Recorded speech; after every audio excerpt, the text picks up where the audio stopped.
I'm very excited to introduce Sue Sayer to give everyone a talk this evening. So she's internationally renowned for her grey seal research and has been doing research on the seals on our lovely coastline for about 20 years. So she pretty much knows everything about all the seals around. So yeah, over to you, Sue. Very much looking forward to it. Thank you, Claire. Can everyone hear me? If you nod, if you can hear me. Yay, that's good. Shall I share my screen? Yes. Okay, so I'm sharing my screen. Here we go. I hope you can see that. You will in a minute, I hope. Excellent. Okay. Dave Williams, it's really helpful if you keep nodding. That's great. Okay, hello everybody. I'm expecting there will be some people here who are super keen on seals. There will other be people who probably know loads and loads about seals, and there'll be people who maybe don't know very much. So I'm aiming to cover as much as I possibly can in a relatively short time. So I'm going for 7 stories, I'm going for 7 wonders, and I'm going for 7 ways that you can help seals while they're out in the wild. I've been doing this, as Claire said, for 20 years. I started in 2000. In 2004, I set up Cornwall Seal Group. And in 2008, I gave up my day job to cope with the workload. We registered as a charity, Cornwall Seal Group Research Trust, in 2015. And by 2019, we did some amazing things, which I'm going to tell you about. And of course, here we are now with a very strange, unprecedented situation. And I'm doing my very first virtual talk, which is very exciting. So I wanted to just thank all our funders, because without funding, unfortunately, the majority of this stuff wouldn't get done. So these are all our current funders to whom we're extremely grateful. And they help us to achieve some amazing things. So in 2019, I have a summary on my screen of what we managed to do. We managed to pay 4 rangers last year, and with all their help, we achieved stacks of stuff. We had 65 free talks, we attended 67 free events with our exhibition, indoors and outdoors, and we directly engaged with over 12,000 people, telling them about our precious marine environment in the hope that they will want to care for it. Alongside that, we had 376 volunteers, different volunteers, who sent in almost 4,000 surveys, which is phenomenal. That's lots every day. And we processed, incredibly, over 120,000 photos, from which we managed to do 8,700 IDs. And why do we do all that? Well, because we want to give seals a voice in a world where money talks loudest. So we gave seals a voice at 93 talks and meetings, 93 meetings. We also contributed our research, our evidence, into 9 public consultations, of which some were national ones and some international ones, and we worked with 4 global organisations. We managed to get 13 reports written last year, and we had 2 meetings directly with DEFRA, and one of them was in Truro and one of them was at the Home Office, which is where that picture is. And we have also tried to become more like a business. So we are more financially sustainable. We have an industry standard business plan, and we now have an online shop and a supporter scheme. And the supporter scheme is our kind of modern take on a joined up membership scheme, but also a seal adoption scheme.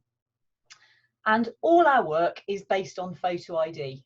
Photo ID is based on the principle that every seal has a different fur pattern, and if you get to know that, you get to know the seal.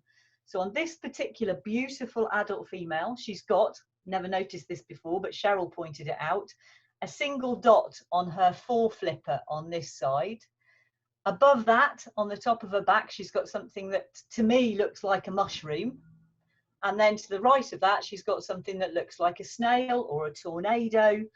Her actual full pedigree name is Zeus on a cloud with a rainbow that's raining over a mermaid who's doing her recycling. So it's at this point you begin to realise that we are a little bit weird. However, lots of people can now do this, and it's really important because we can generate stories. These are two seals that I first met back in the year 2000. The left one is Chairlift and the right one is Hook. I've put on the screen two calendars for you. Calendars have years across the top and they have months down the side, and the numbers represent the number of times we've identified these seals. So you can see Chairlift is a regular at West Cornwall. However, he made a quick trip to southwest Wales, to Skomer.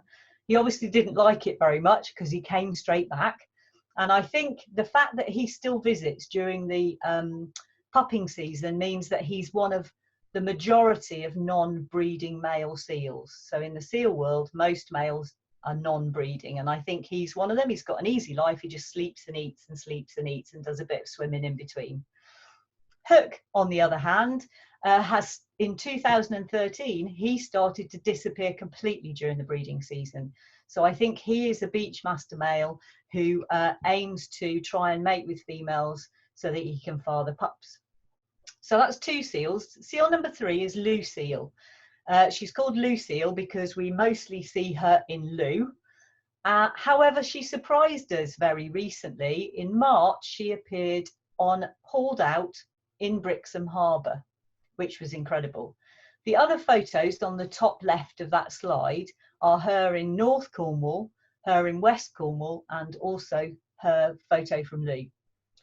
The bottom left shows her calendar, and you can see from the purple and the white that she spends April to September in Lou, and outside of that time she visits these other places.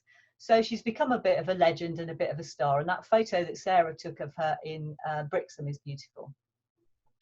Seal 4 is Gull Flying, slightly shorter story, but he links North Cornwall coast right the way through to South Devon. And seal number 5 is a celebrity, Tulip Bell.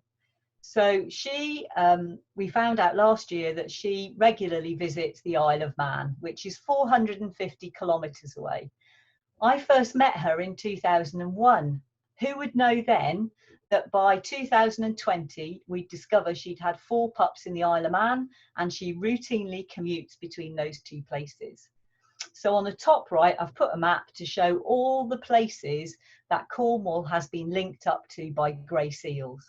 If I actually added common seals to that, it would add Belgium and Holland. But I thought I can't draw a map, it'd make it too small. Seal 6 is Waves. And I first met Waves when I took the photo of her pup at the bottom of the screen, surrounded by plastic bottles. This is a photo that made a plastic exhibition in San Francisco. It's quite iconic, really. That pup was called Splash. You can see from the bottom left-hand side of the screen that she's not been seen that many times, but by quite a lot of people. And if we look at her calendar, we only really ever see her during the pupping season. We've not found out where she spends the rest of the year, apart from very occasionally on the Roseland when she's molting. She's a naughty seal too. I do love a naughty seal. She's supposed to have her pups where she was born, but we don't know where she was born because she's had 1 pup at West Cornwall, 4 pups at West Cornwall East, and then in 2015 she had a pup up at North Cornwall, which was a real surprise and a big shock. The final seal I want to tell you about is Lucky Bunting. So the top left photo is the photo I took of her back in 2016, and I saw she was entangled in net. I called out British Divers Marine Life Rescue, and that little sliver in the middle on the left is us abseiling into the cove in order to be able to rescue her with British Divers Marine Life Rescue. And then I was fortunate enough to be able to cut the net off her neck. Incredibly, within 33 days, she had virtually healed up. And the top photo in the middle shows her 6 months later looking really fat and fit and smiling. I hope you can see the matching fur patterns on that. By February 2018, she was massive. And we think maybe that what happens when they're entangled is it stunts their growth a little bit. So they have a bit of a growth spurt once they've been released.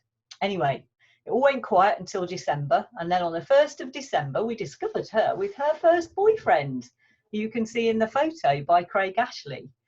4 days later she had boyfriend number 2.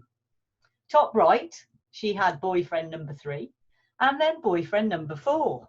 Oh my word, we were a bit surprised by this point.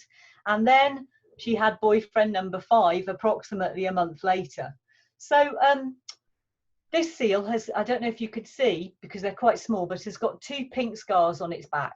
And this seal is unimaginatively called 3 scars. I've known him since he was under a year old, and he successfully mated with Lucky Bunting. So we assumed she would now be pregnant and stop messing about with boys. However, we were wrong. She had boyfriend number 6, and then obviously her hormone trigger meant that she was no longer in season and she disappeared from the site. However, by early March, she reappeared and was starting to look quite bulky and fat and fit.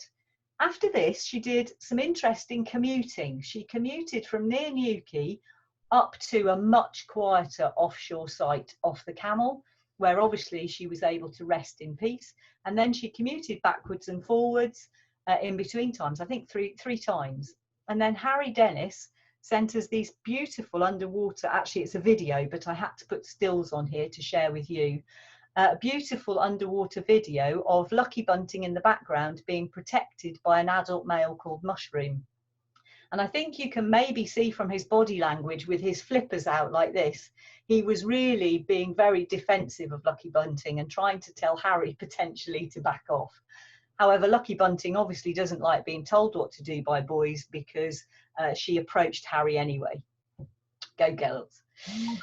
So, grey seals are Cornwall's globally rare speciality marine species. They are one of the rarest seal species in the world.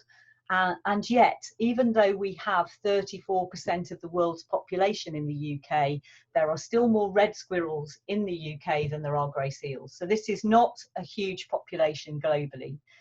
They are our most reliably sighted marine mammal, and therefore they're very important for our economy around which you can base a business. Okay, so 7 wonders of the seal world. The first one is they do bananas. So like you, when you go in cold water, you have sensitive bits. Their sensitive bits are the bits without blubber, so they have their hands, their feet and their noses. And when the cold wave comes in, what they do is a banana. And I have even seen a seal banana float off a rock completely and very reluctantly then, a few minutes later, put its sensitive bits in the cold water.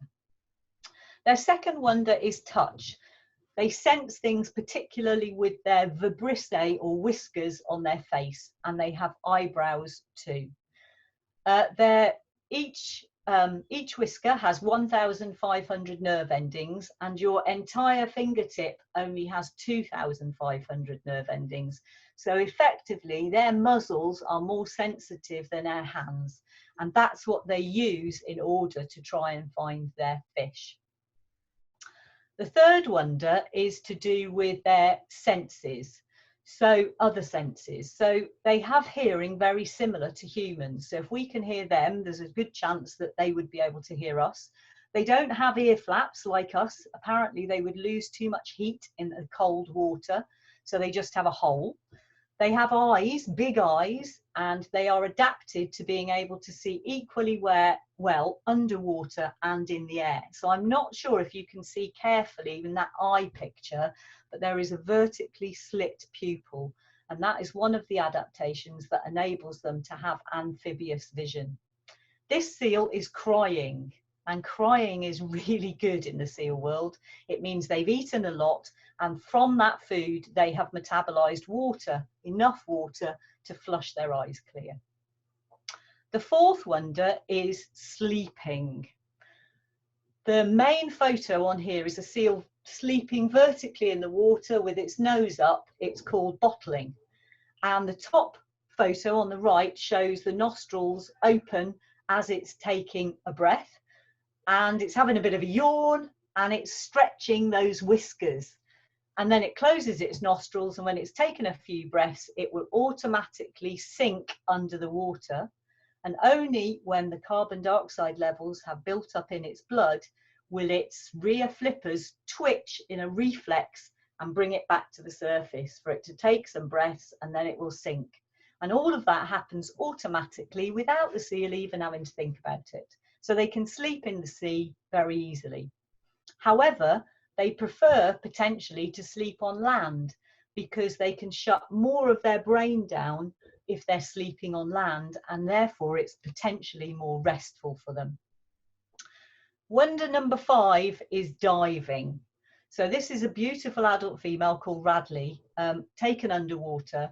Her heart rate is about 120 beats per minute until 15 seconds before she wants to dive. And then she pulls all the blood from her periphery into her core, and she slows her heart rate to about 4 beats a minute. Then she dives down. It says 120 meters, but yesterday I read a paper that suggests they can dive easily to 200 meters, although in UK waters, our water is not deep enough for them to do that. And their favourite fish is sand eels. They will eat more tons of that than anything else. It's either sand eels or dragonets, depending on where they live, because both of them are sort of under the seabed fish and they have the same habitat. The right-hand photo with the 3 yellow circles is her side. She spends most of the summer in Newquay Harbour, and we think such a dangerous place for seals. We actually think that that might be the tips of a propeller that have just caught her on her side. So she's a very lucky seal. Wonder 6 is pup growth. So the top left photo is a day-old seal pup, and that's what the seal pup will look like 3 weeks later, like a fat barrage balloon. There's a fast food transfer from mum to pup, so you can see in the main photo a fat mum and a skinny pup, and then the bottom photo shows a skinny mum and a fat pup, and that's the difference that 3 weeks makes. Very nutritious milk that grows fat on the pup but also grows the bones. Bottom right is the fattest seal pup I have ever seen. This is usually a video, so usually this talk has lots of videos, but I put a still in. You can notice that that seal pup has also lost its entire white coat and has now got its grey coat. That's something that can happen in just 15 days. So it's a bit of a miracle, that transformation. And then the last wonder is molting. So that last pup had just lost its white coat for the first 3 weeks of its life. It will then molt every other year, but the first year it takes a little bit longer. This is a big adult male who is molting. You can just see new grey fur pushing old brown fur off. And hopefully within a period of 3 weeks, he would have molted completely and have a brand new fur coat that's very good at protecting him from wind chill when he's on land. Top right photo is a beautiful seal. She's an adult female. She's finished molting. She's got a brand new fur coat. She's S4, shadow puppet, and she's beautiful. I first met her in 2000 and I think she's awesome. Right, Kate Williams, you're in this photo. So this is how you can help seals. What we would like you to do is 1, 2 2s, 3 Rs, 3 Ls and 3 Ps and an extra. So the first one is please watch them from a distance. Admire them from there. Use binoculars. This is Marion, our Amazement Discovery Ranger, on Lundy watching seals from the cliff top, and Kate obviously on a boat using her binoculars very effectively. There are 2 2s, please. Never feed a wild seal. It encourages them to stay in harbours. It changes their behaviour for life. And you obviously saw Radley had a potential propeller injury. We had one seriously injured with a propeller in St Ives. And the photo on that poster is Trunk. She's been hooked 3 times this summer because she lives in such a dangerous place. They will beg with big eyes. And what you have to do, please, is resist the temptation to give in to them. Practice tough love and never feed them. The other thing we ask you to never do is never put a seal back in the water. If it's lost its mum, we can't rescue it if you put it back in the water. And if it's still got its mum and you put it in the water, its mum won't find it. So there is a good chance that you might have condemned that seal pup to death. The best thing you can do, please, ring British Divers Marine Life Rescue. So there are 3 R's, 3 L's and 3 P's. Please, I'm sure I'm preaching to the converted. You're all probably very good at this. Reduce your single-use plastics, reuse what you can and recycle everything else. Hopefully one day we'll get good at the 4th R, which is redesigning stuff so we don't have as much plastic. 3 L's, if you eat fish, please support local fisheries, our local inshore fisheries. Eat local line-caught fish and lobster pot shellfish. That would be the best fish and shellfish for you to eat. Asked by a child, can we not be sick down the toilet? And the answer is yes, you can be sick down the toilet as well, just nothing else. Pee, poo and paper and maybe the occasional bit of sick. Okay, the last extra is, please, if you see a seal, will you please tell us? Email sightings@cornwallsealgroup.co.uk and Kate Williams will be the person who picks up your email. Even if it's just one seal in the sea, we need the date, the location, how many seals you saw on the land or in the sea. And of course, if you get a photo, it's a bonus for us because we might even be able to tell you which seal you have seen. So to finish off, I just wanted to say that these are our globally rare seals. They're on our patch and this is our watch. And really and truly, the image in that photo means that at the moment we're still not doing enough. It's still not good enough. We still have a bit of work to do in order to make our coasts as clean as possible. And the last slide is obviously, I'm a full-time volunteer, but we have paid rangers who are our next generation of marine conservationists. And we can't do this work without any financial support of our fantastic funders. But we also have an online shop. We have the majority of our products are all locally sourced by local artists. So we're supporting as much local stuff as we can and as much of it is ethical as possible. If you fancy treating yourself or treating somebody you love, that's a great place to go because you're also supporting marine conservation. If you have any questions, that would be really great. I think you type them and I will try and answer them. And thank you very much for listening. Thank you so much, Sue. That was fantastic. Yeah, if anyone else has any more questions, we do have one question from Ashley Perkins, who he has said, do we know why some young seals turn a ginger colour and others don't? Okay, that's a really good question, and I kind of alluded to it actually, but I didn't tell you because I thought it would take me too long. So I said that they molt at 3 weeks and they lose their long white coat. And then because instead of molting at say 8 months and then having a molt 12 months later, they've molted at 3 weeks. So their first molt takes longer than 12 months. And by that time, their fur has broken down completely and lost all its pigment so that they lose their pattern and they lose their coloration. So they go that golden, that beautiful golden brown colour. It's just their very long first molt that means that they have lost the pigment in their fur coat. And then when they molt the second time, after that, they molt yearly, so they don't go that golden brown colour. Here you go. So this is a question from, so Ashley Perkins says thank you. A question from Mike Taylor. He said, after molting, does the pattern remain exactly the same? Okay, thank you very much, Mike Taylor. So yes, the pattern remains exactly the same. And how do we know that? Well, from a seal called Neil the seal, who is a Cornish seal sanctuary rescue, rehab and released seal. We knew him before he molted, and he had a flipper tag because he was a rehab seal and he had a number on it. And we tracked him through his golden brown phase because we could see his flipper tag with his unique number. And then, of course, after that first, after that first annual molt that he did, he went back to a patterned coat. And we took great interest in comparing that pattern coat to the one he'd had originally, and they were exactly the same.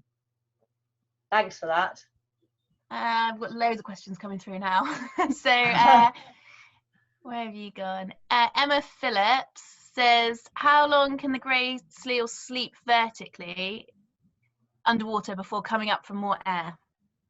Okay, that's a really good question. And to be perfectly honest, I have no idea. I can guess, and my guess would be that they can disappear for around 15 to 20 minutes. You know, if they're doing a 20-minute dive, they'll disappear for that long. But I know, for example, that it's possible to dive for longer than that. If they do a deep dive, they have kind of like an emergency oxygen supply, we think, in their spleen. And what happens is their spleen contracts and pushes a load of oxygen blood into their bloodstream so they can dive longer. So probably somewhere between 10 and 20, maybe 30 minutes. Thank you. So we have a question from Abby. We're obviously experiencing an interesting period for coastal species due to the quieter coastlines. Have you seen or heard of any effect of lockdown on our Cornish seals? Abby Crosby, that's a great question. So yes and no. Because we are all following COVID-19 government advice, the majority of our surveys are not taking place, and we have discouraged all of our volunteers from going out surveying.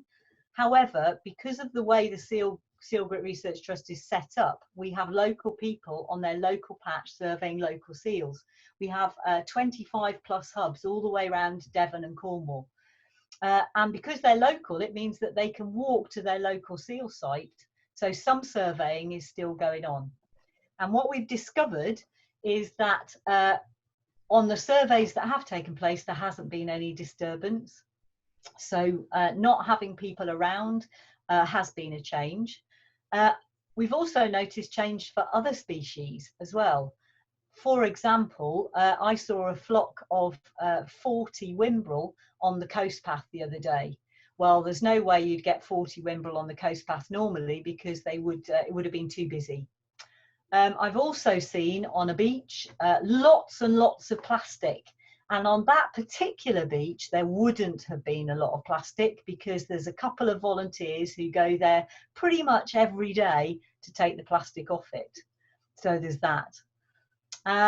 So, you know, there have been some changes. Hopefully it's been positive, but it's been extra complicated because it's been very warm.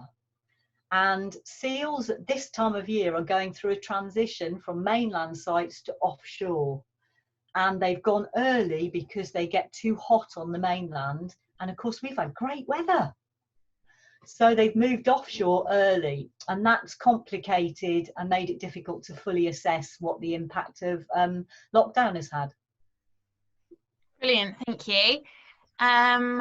Question from Amy.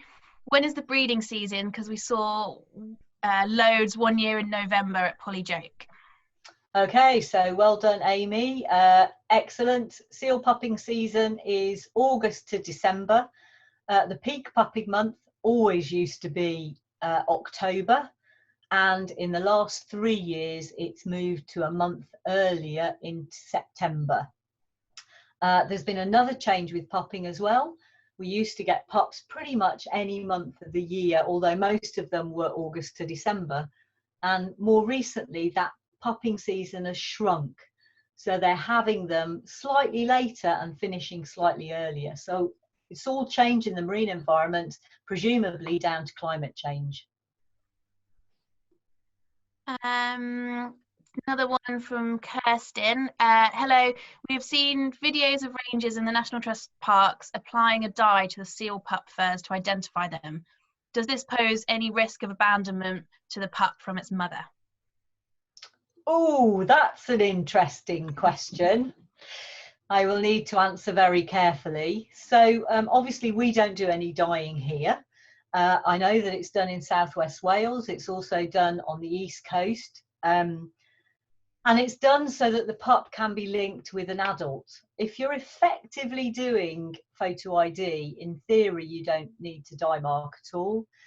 They use a non-toxic spray, but in order to apply the spray, you have to be very close. the chances are it doesn't have an impact on the majority of seals. But I honestly don't think you can rule out the possibility of it having some impact on some seal mum and pup bonds.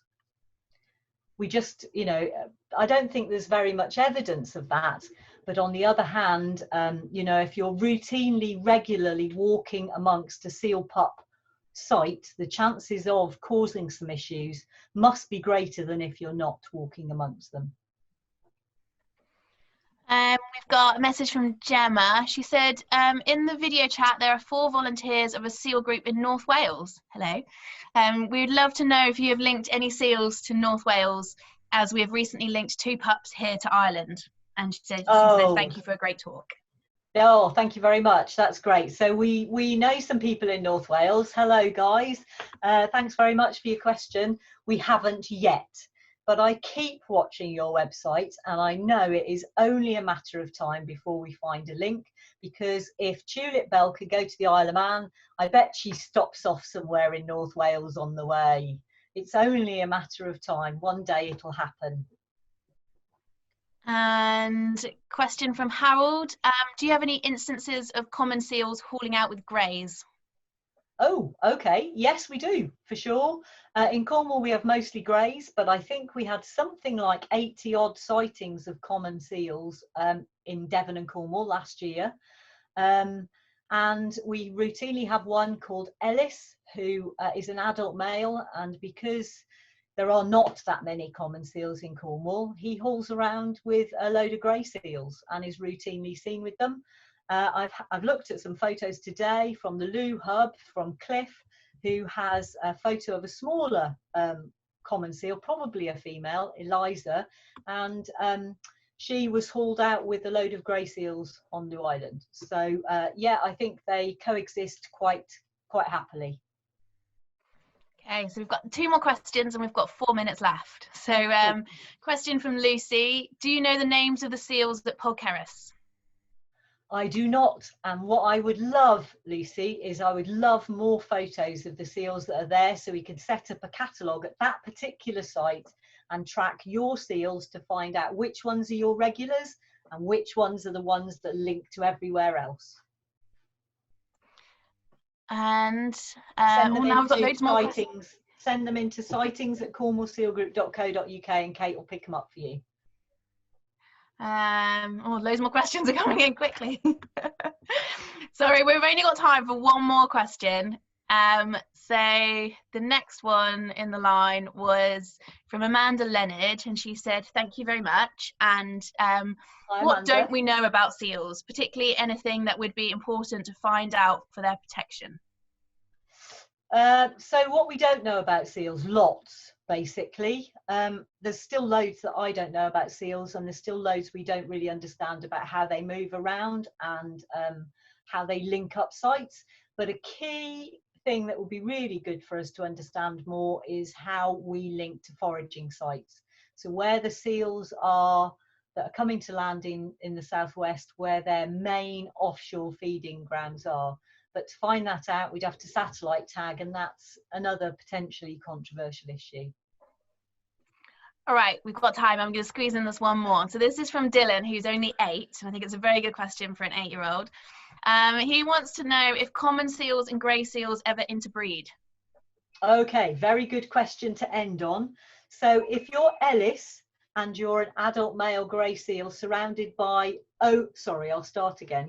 If you're Ellis, an adult male common seal, and you're surrounded by grey seals, and you feel like you want to be mating with something, what are you going to do? And I think the answer is probably mate with a grey seal.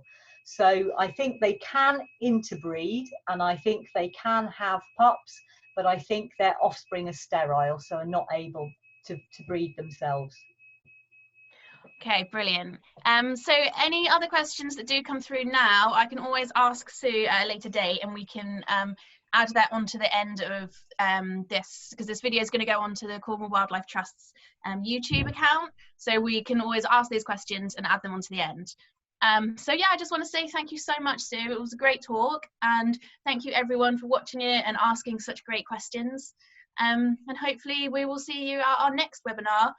So our next one we have scheduled is it's not next Thursday, the Thursday after, and that is with Dan Jarvis, talking about the cetaceans in the southwest. So thank you very much, everybody, and yeah, have a lovely evening. Thank you very much, guys.